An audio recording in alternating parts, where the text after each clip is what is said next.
Riccardo Barbesan, lei c'era ieri all'omelia, alla cerimonia del cero, il suo commento alle parole del Vescovo Gardini.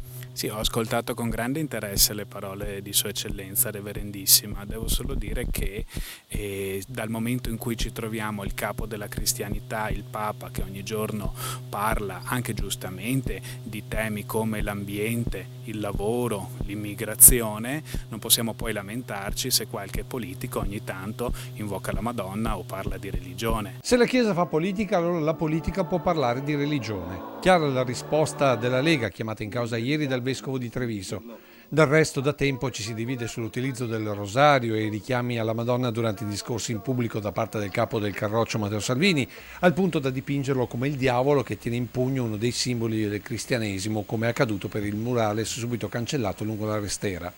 Ma anche per il rosario esibito nei comizi la Lega ha una risposta chiara. Io credo invece che politicamente sia un gesto molto forte fatto da Salvini in un momento in cui in Italia praticamente queste cose non vengono più portate avanti, anzi sono quasi combattute.